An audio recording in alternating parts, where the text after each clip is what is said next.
Film screen ప్లేలో sequence అంటే number of scenes, చాలా సీన్స్ కలిసినటువంటి ఒక పెద్ద సన్నివేశాన్ని సీక్వెన్స్ అని అంటాం.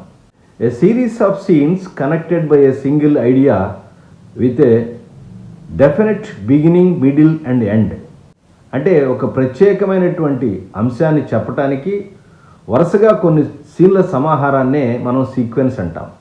ఈ సీక్వెన్స్లో క్యారెక్టర్ ద్వారా కానీ లేదా కథలో చెప్పాలనుకున్న అంశాన్ని దర్శకుడు దానిలో ప్రదర్శింపచేస్తూ ఉంటాడు. ఇలా ఒక మంచి సీక్వెన్స్ని డెవలప్ చేయటం ఎలా, ఈ విషయాన్ని వివరిస్తూ శంకరాభరణం సినిమాని ఎగ్జాంపుల్ తీసుకుంటూ, తులసి తన ఫ్లాష్ బ్యాక్ అయిన తర్వాత ఆ శంకరశాస్త్రి పాదాలకి నమస్కారం పెడుతుంది. శంకరశాస్త్రి గోదావరి ఒడ్డు నుంచి ఇంటికి వెళ్తుంటే అతని యొక్క పరిస్థితిని గేలి చేస్తూ పాట పాడుతూ, అంటే ర్యాప్ సాంగ్లో పాట పాడుతూ అతను డిస్టర్బ్ చేస్తారు. అతనికి చాలా కోపం వస్తుంది. కోపంతో చాలా బాధతో ఉన్నటువంటి అతను లోపలికి వెళ్ళి తంబూర నాదంతో ప్రశాంతత పొందుతూ ఉంటాడు. ఆయన ప్రశాంతతని వాళ్ళ కూతురు కూడా డిస్టర్బ్ చేయడానికి భయపడుతుంది.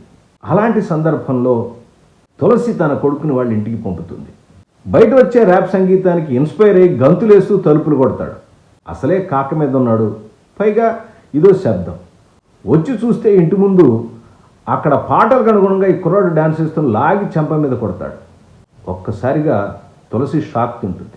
ఆ తర్వాత మరుసటి రోజు ఆ కుర్రవాడు బులిబుల్లి మాటలతో శంకరశాస్త్రి కూతురు శారదని, శంకరశాస్త్రి కూడా ఐస్ చేసి ఆ ఇంట్లోకి వెళతాడు.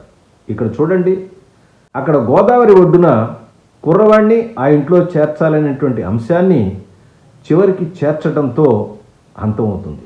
ఇక్కడ బిగినింగు, మిడిలు, ఎండ్ ఉంది.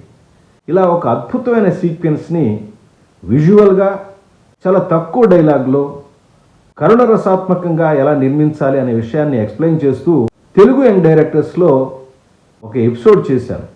ఇంకా వివరాలు తెలుసుకోవాలనుకుంటే ఆ ఎపిసోడ్ తప్పకుండా చూడండి. మీ అభిప్రాయం నాకు తెలియచేయండి.